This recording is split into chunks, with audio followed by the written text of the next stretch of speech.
자, 오늘은 7월 마지막 주일입니다. 사랑의 빛, 사랑의 빛이라는 제목으로 같이 좀 말씀을 로마서 13장 1절에서 14절 말씀을 중심으로 같이 이야기를 좀 나눠보려고 합니다. 오늘은 책 소개를 좀 하고 그리고 이 책에 대한 이야기를 좀 나누려고 하는데요. 너무 잘 아시는 책이죠.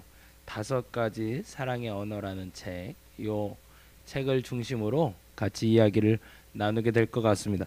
아마도 이 책 이야기가 주가 될 것 같고 마지막에 오늘 로마서 본문 말씀에 아주 중요한 요지인 사랑에 대한 이야기 같이 좀 이야기를 나눠보려고 합니다. 13장 전체에 흐르는 큰 줄기는 첫째는 위에 있는 권세에 우리가 순종해야 된다라는 이야기를 하고 있고요. 그리고 두 번째는 그 사랑의 빛에 대한 이야기를 함께 전해주고 있습니다. 그 중에 오늘은 이 위에 있는 권세에 대한 순종 이야기는 나중에 한번 시간 되면 다루기로 하고 오늘은 이 사랑에 대한 이야기를 좀 나눠보려고 합니다. 게리 체프먼 박사가 쓴 이 5가지 사랑의 언어라는 책은 사람마다 언어가 다르다는 것을 우리에게 알려주고 있습니다. 자녀를 무척이나 사랑하는 아버지가 있습니다. 그런데 자녀는 말하기를 우리 아빠는 나를 사랑하지 않아 라고 이야기를 한다는 거죠. 왜 이렇게 생각이 다를까라는 질문에서 시작이 되는 겁니다. 또한 남녀가 서로 너무 사랑해서 결혼을 했는데 결혼한 부부가 다투게 되는 이유는 뭘까? 그 이유에 대해서 설명하는 책. 그래서 이 5가지 사랑의 언어를 통해서 우리는 주 언어, 제1 언어가 무엇인지를 찾아볼 수 있습니다. 여기서 말하는 언어는 말에만 국한되어 있는 것이 아니라 행동 또한 포함되어 있습니다. 사랑의 언어는 그래서 크게 5가지로 나뉜다고 여기서 설명을 하고 있는데 첫째는 인정하는 말, 둘째 함께하는 시간, 셋째 선물, 넷째 봉사, 5번째 스킨십. 이 5가지가 언어가 될 수 있다라고 말합니다. 그렇다면 내가 지닌 나의 주 언어, 제1 언어는 뭘까? 사랑의 언어를 말하고 있습니다. 사랑의 제1 언어는 뭘까? 한번 생각해 봅니다. 아래 테스트를 제가 이거 설교문을 나눠드리면서 이 설교문 안에 이 테스트 문장이 들어있어요. 여러분이 한번 준비해 보시고요. 메모지를 한번 준비해서 각 번호, 문장 설명 2개 중에 마음에 들어오는 글을 하나씩 선택하시면 됩니다. 뭐 예를 들자면 이런 건데요. 1번 항목이 이렇게 돼요. 나는 상대로부터 인정받는 말 듣는 것을 좋아한다. 그리고 또 하나는 나는 상대가 안아주는 것을 좋아한다. 이 둘 중에 내게 맞다라고 여기는 거에 동그라미 치시면 됩니다. 그러면 옆에 보시면 A, E, D, B, C 뭐 이런 단어들이 있는데 그 단어들을 모아서 A는 몇 개, B는 몇 개, C는 몇 개 이렇게 적으시면 됩니다. 주보에 보시면 주보에 A, B, E, D, C라고 제가 적어놨거든요. 적어놓은 거 보시고 이렇게 거기다가 체크하시면 될 것 같습니다. 그럼 자 한번 해볼까요? 30가지 문항이 되는데 여러분에게 맞는 것 동그라미 한번 쳐보시기 바랍니다. 저도 개인적으로 같이 한번 해보는데요. 생각보다 재밌더라고요. 제가 한번 읽어드립니다. 제가 읽어드리면 여러분 동그라미 하시면 돼요. 나는 상대로부터 인정받는 말 듣는 것을 좋아한다. 맞으면 거기다 동그라미. 나는 상대가 안아주는 것을 좋아한다. 영어에다 동그라미를 하시면 훨씬 좋겠죠. 두 번째, 나는 상대와 단둘이 보내는 시간을 좋아한다. 그럼 거기다 동그라미. 나는 상대가 실질적인 도움을 줄 때 사랑을 느낀다. 잘하고 계시죠? 세 번째, 나는 상대에게 선물 받는 것을 좋아한다. 또는 나는 상대와 함께 산책하는 시간을 좋아한다. 네 번째, 나는 상대가 나를 도와줄 때 사랑을 느낀다. 또는 나는 상대에게 가벼운 신체 접촉을 받을 때 사랑을 느낀다. 5번째, 나는 상대가 감싸 안아줄 때 사랑을 느낀다. 또는 나는 상대에게 선물을 받을 때 사랑을 느낀다. 여섯 번째, 나는 상대와 함께 외출하는 것을 좋아한다. 밖에 나가는 걸 좋아한다. 혹은 나는 상대와 손잡는 걸 좋아한다.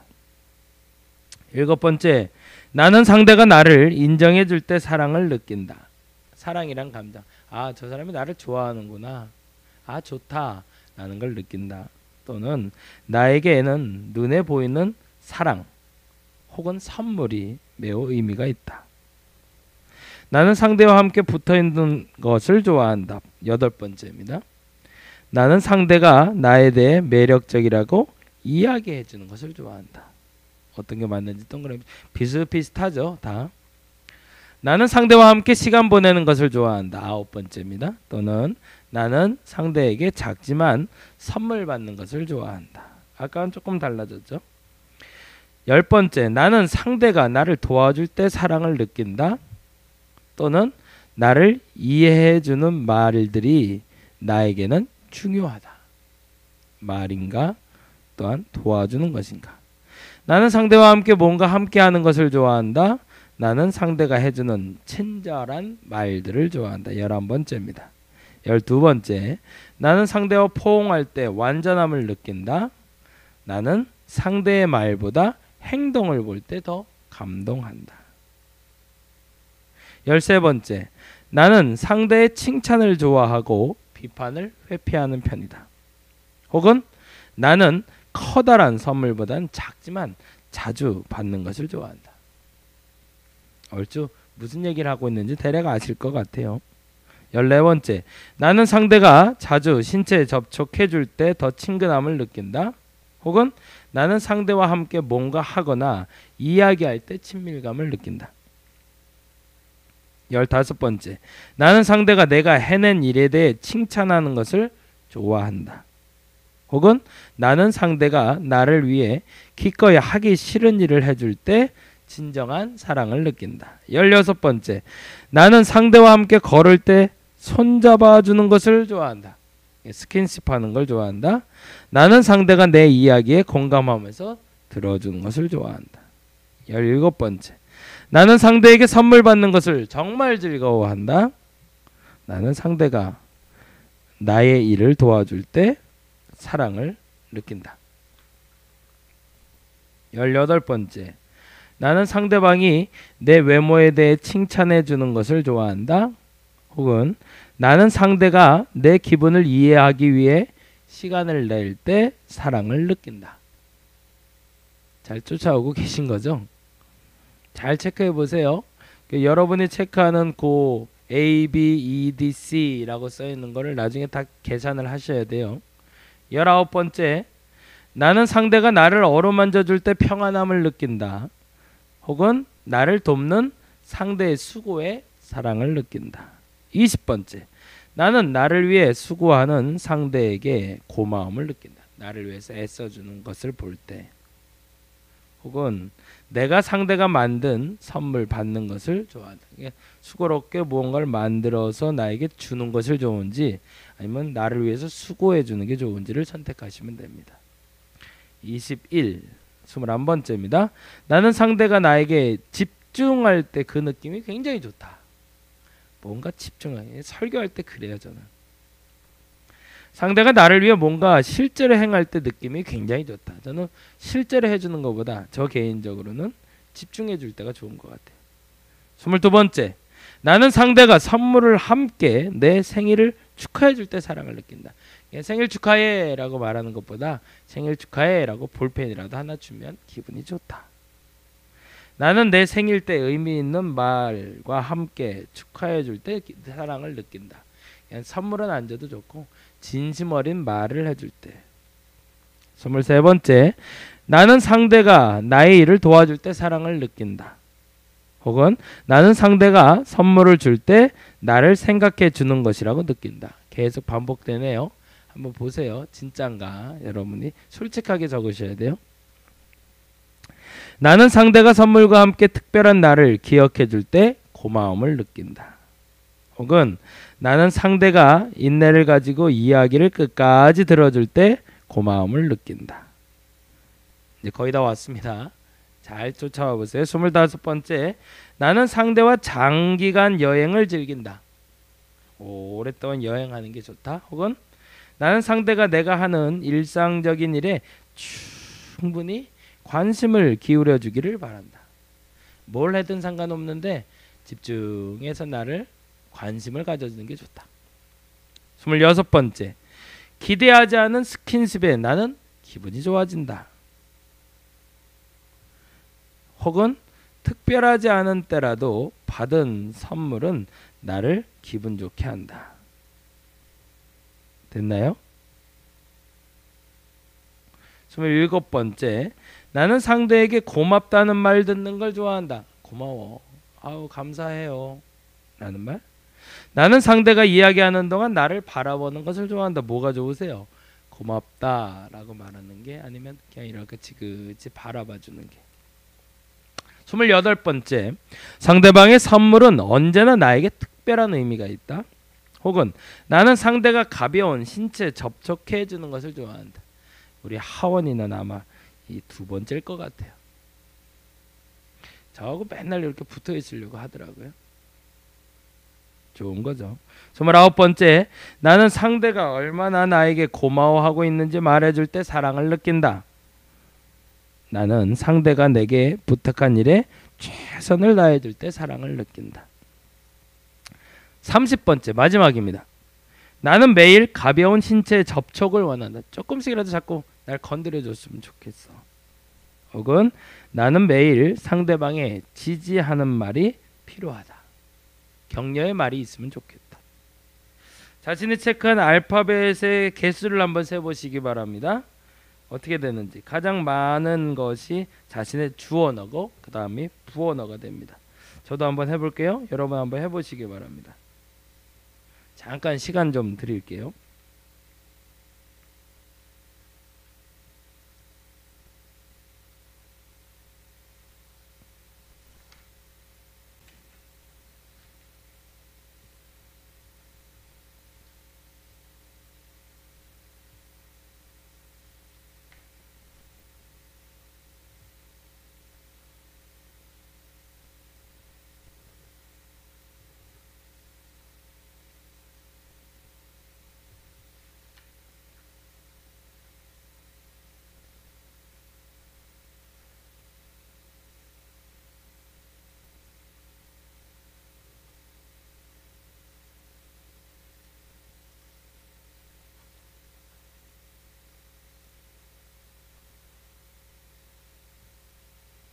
자, 되셨나요?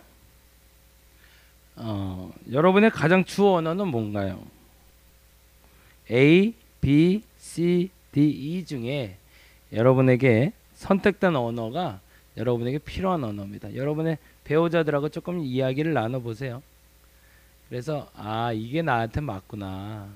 왜 이 사람이 지금까지 나를 사랑한다고 느끼지 않았구나. 이렇게 한번 체크해 보시면 될 것 같습니다. 이제 설명을 잠깐 드립니다. 인정하는 말이란 사랑을 표현하는 방법에 격려의 말, 인정해주는 말이 있다라는 겁니다. 칭찬하는 말이나 감사의 표현, 그 사람을 인정하고 높여주는 말들이 이 사람에게는 행복이 되고 큰 힘이 된다. 또한 이 사람은 사랑의 감정을 말로 전달하고 싶어하며 온화한 말투를 좋아하고 명령하는 말투는 극히 싫어한다. 그래서 미안해, 고마워, 잘하네, 사랑해, 넌 진짜 좋은 사람이야 라는 사과, 칭찬, 격려, 애정의 말들의 주변 사람들로부터 듣게 될 때 내가 잘하고 있구나, 나 사랑받고 있네 라고 느끼게 된다는 겁니다. 두 번째, B, 함께하는 시간에 소속되는 사람들인데 보세요. 이 사람들은 어울려 있는 게 좋은 사람들이죠. 함께하는 시간이 주어너인 사람들은 누군가에게 자신에게 온전히 관심을 집중시키고 있을 때 사랑을 느낍니다. 단순히 상대방과 함께 있는 것이 좋은 게 아니라 함께하는 활동 속에서 상대방이 온전히 나에게 나에게만 집중해 줄 때 함께 외식하고 영화 보고 그리고 눈을 마주보고 이야기를 경청해주고 그러면 날 사랑한다 느낀대요. 애들도 잘 보세요. 세 번째, 이 사람은 선물 받는 걸 좋아하는 사람. 선물이 사랑을 표현하는 수단, 상징이라고 믿습니다. 작은 거라도 계속 선물을 주면 좋아요. 어떤 사람들은 아름다운 보석이나 값비싼 물건을 선물해야만 사랑이 전달된다고 믿는데, 사실은 이 선물이 주어너인 사람, 이게 중요해요. 이 사람에게 비싼 걸 주라는 건 아니에요. 선물이 주어너인 사람들에겐 아주 작은 선물이라도 사랑을 전달하기에 충분하다는 겁니다. 수시로 이 사람은 격려할 때마다 이렇게 선물을 주면 좋다는 거죠. 당신이 전하는 사랑이 듬뿍 담긴 작은 쪽지 한 장이라도 이 사람에겐 평생 간직하고픈 선물이 된다. 네 번째, 봉사인데요. 봉사의 손길을 주원으로 가진 사람들은 상대방이 자신을 도와줄 때 행복을 느낀다고 합니다. 누군가 자신을 위해 무언가를 해줄 때 그 속에서 사랑을 느끼게 되고, 자기 입으로 원하는 것을 말하기 전에 나를 위해 계획을 세우고 시간을 내서 노력해 주기를 원한답니다. 설거지, 청소 도와주기, 무거운 물건 대신 들어주기 등등 누군가 자신을 위해 봉사의 손길을 내민다면 나를 사랑한다라고 느낀대요. 그러니까 말이 중요한 사람이 있고, 함께하는 시간이 필요한 사람이 있고, 선물 받는 게 좋은 사람이 있고, 누군가를 이렇게 도와주게 될 때, 도움을 받게 될 때 좋은 사람이 있고, 마지막에 굉장히 이거는 그 한국 사회에서는 익숙하지 않은데 우리 아이들에게는 많이 하는 것 같아요. 스킨십이 주 언어인 사람들은 말 그대로 상대방과 신체 접촉을 통해서 행복을 느낍니다. 이 사람들은 힘들 때 누군가 손을 잡아주거나 어깨를 한번 두드려 주는 것만으로도 큰 힘이 된다고 합니다. 잘했어 라는 말보다 탁탁 하고 한번 쳐주면 훨씬 좋아한다는 거죠. 근데 처음 부부로 한번 돌아가 볼까요? 아버지가 자녀를 너무 사랑했는데 자녀는 아버지가 너무 싫대요. 이유가 뭐였을까요? 이 사랑의 언어를 잘못 사용하고 있기 때문이죠. 서로 사랑하면서도 그 사랑에 대한 생각이 서로 달랐던 겁니다. 어떤 것이 사랑인지를 상대의 것은 물론 자신의 것도 모르고 있으니 어떻게 사랑해야 되는지 모르죠. 옛날 우리 부모님들 모습이 그랬고 요즘 우리 자녀들 모습이 그런 것 같아요. 아까도 얘기했지만 우리 하원이가 아침하고 낮은 괜찮은데 밤만 되면 이상하게 붙어요. 아우 요즘같이 더울 때는 좀 힘든데 TV를 볼라 치면 이렇게 침대에 이렇게 앉아 있거나 침대 기대에 있으면 이렇게 해서 발 하나라도 올리던가 아니면 손을 이렇게 대고 있던가 몸을 이렇게 붙이고 있어요. 아마도 우리 하원이에게는 스킨십이 지금 현재로는 제일 중요한 사랑의 언어가 아닌가라는 생각이 들어요. 뭐 본인은 생각이 다를 수 있지만 본인은 선물일 수도 있죠. 그게 뭐 별로 중요한 건 아니에요. 진짜 중요한 건 진짜 그 사람의 주 언어가 뭔지, 이 사람이 제일 사랑받는다라고 느끼는 게 뭔지 그걸 아는 게 제일 중요하겠죠. 지금이라도 서로 상대방의 사랑의 언어를 잘 이해하면 조금이나마 오해도 다툼도 사라지고 성숙한 사랑을 시작할 수 있을 겁니다.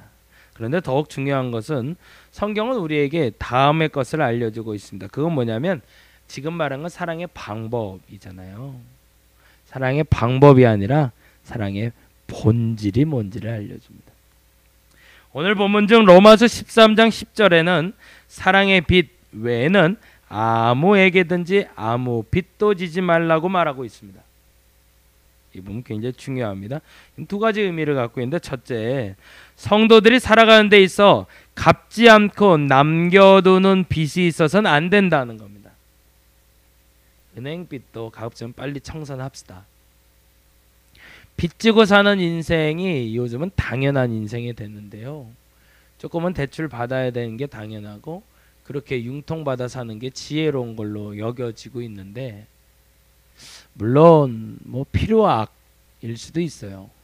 근데 우리 스스로는 그렇게 인정하면 좋겠습니다. 나는 사랑의 빚 외에는 물질적인 빚은 지지 않고 살리라 라고 나름대로 결단할 수 있기를 바랍니다. 제가 금요일 날도 그 설교했는데 자발적 가난에 대해서 계속 얘기해요. 넘치게 주시는 것에 대해서는 나눌 수 있어야 됩니다. 그러나 모자라는 건 반드시 채워야 되는 거죠. 모자라는데 나누라는 거 아닙니다.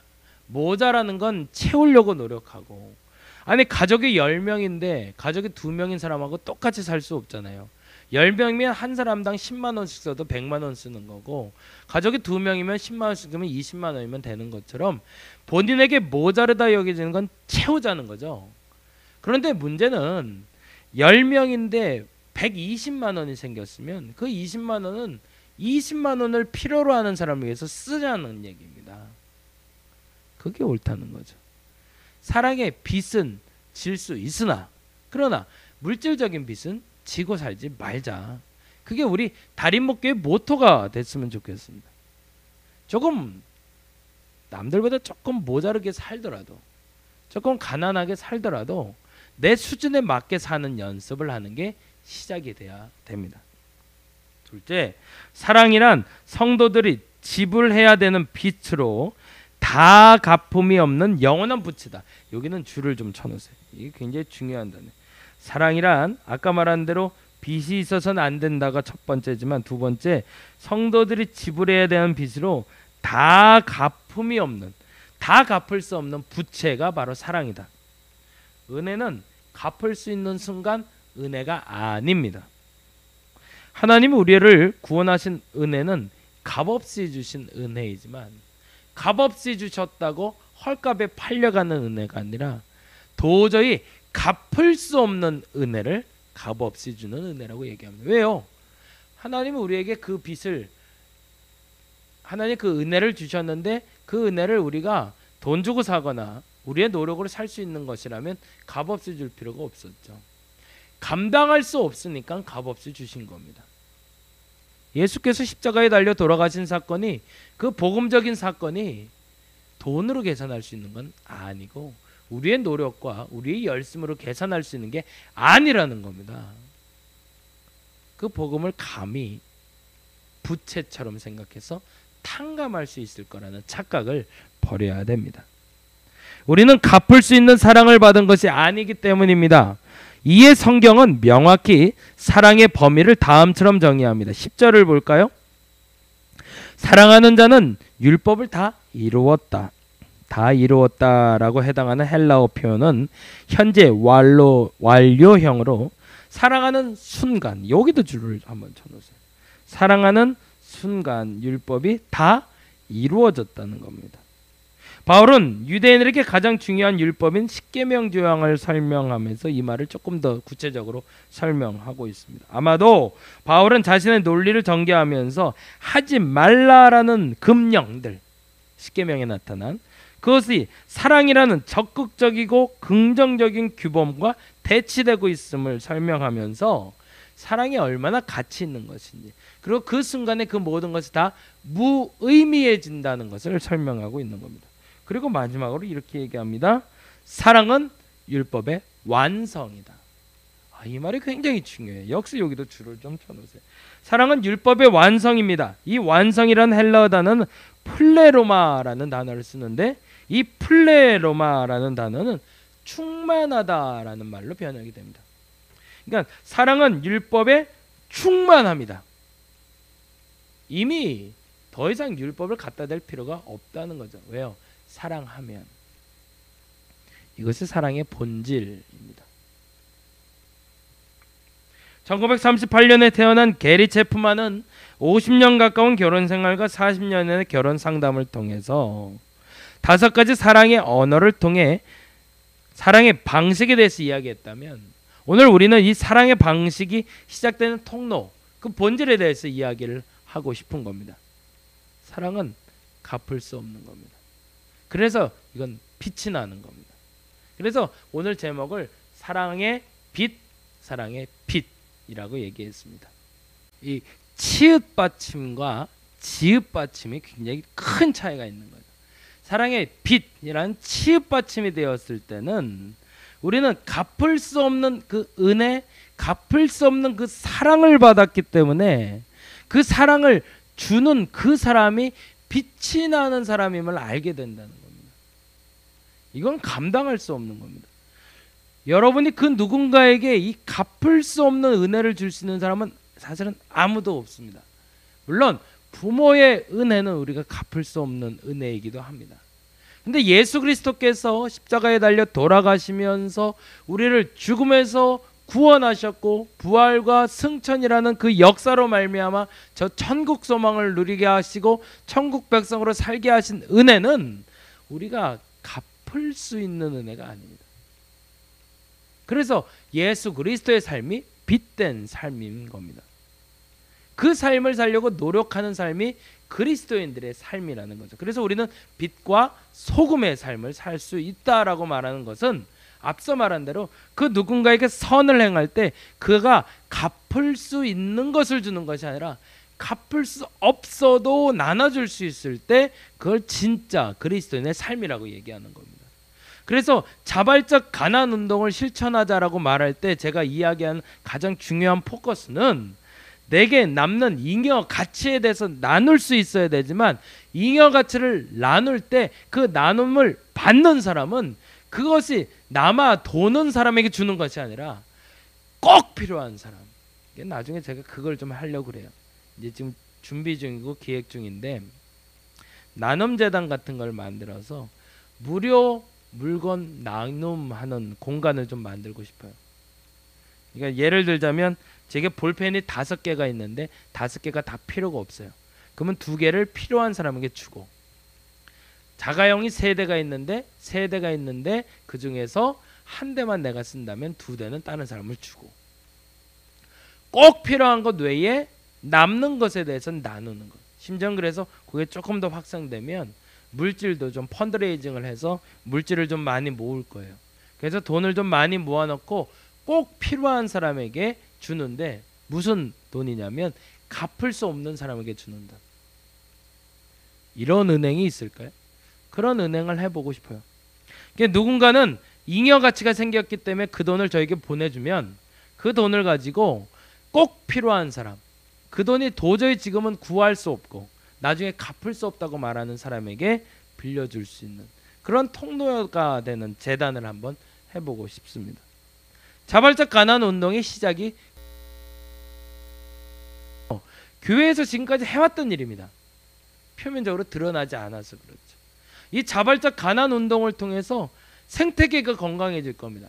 우리의 인간 생태계가 건강해질 수 있는 방법은 가진 자가 적절하게 나눌 수 있을 때, 용기가 필요하죠. 그런데 제대로만 나눌 수 있다면 모두가 건강해질 수 있다. 이게 마하트마 간디가 한 얘기가 아주 적절하다고 생각이 됩니다. 세상에 가난이 있는 이유는 우리가 절대적인 빈곤 상태가 있기 때문이 아니라 가진 자가 나누지 않기 때문이라는 이 간디의 가르침은 우리가 다시 한번 기억해야 될 가르침이라고 생각을 합니다. 하나님은 내게 갚을 수 없는 값없는 은혜를 주셨기 때문에. 또 하나 더 중요한 것이 있습니다. 그 빚을 가지고 살아가는 사람은 빛나는 삶을 살 수 있지만, 또 하나 너무 중요한 건 우리는 사랑의 빛 외에는 그 어떤 빛도 지지 않도록 노력해야 된다는 겁니다. 그러면 은행 다닌 사람은 어떡하냐? 그건 저축으로도 해결할 수 있는 거니까. 꼭 우리가 부채를 떠 안아야 은행이 잘 살게 되는 건 아니니까. 과거 정부에서는 나라에서 자꾸 빚을 내줘서 서민들이 살게끔 해줬는데, 이제는 그 지읒받침의 빚이 아니라 치읒받침의 빚을 내줄 수 있는 정부가 되었으면 좋겠습니다. 그런 정부를 위해서 여러분 기도했으면 좋겠고요. 그리고 우리 교회를 위해서 그렇게 기도했으면 좋겠습니다. 우리 그 일 한번 해보자고요. 지금은 비록 작아서 아무것도 못하지만, 아니 지금도 조금씩은 하고 있지만 조금씩 그 큰 일을 할 수 있도록. 그래서 저는 나중에요 그거 한번 해보고 싶어요. 뭐냐면 매년 10월마다 광염교회에서 그걸 한다고 해서 저는 너무 좋아하는데, 파티를 하는 거예요. 파티.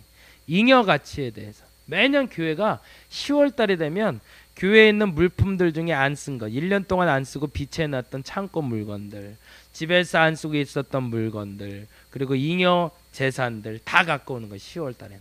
그래서 10월 말까지 다 모아서 열심히 그걸 가지고 어떻게 쓸지 같이 고민해서 다 나눠주는 거예요. 필요한 데다. 재밌을 것 같지 않으세요? 사랑의 빛은 지면 질수록 건강해집니다. 저와 여러분이 사랑의 언어도 알고 사랑의 본질도 알아서 그 사랑을 베풀 수 있는, 그 예수 그리스도의 삶을 살아갈 수 있는 저와 여러분이 되기를 간절히 바랍니다. 기도하겠습니다.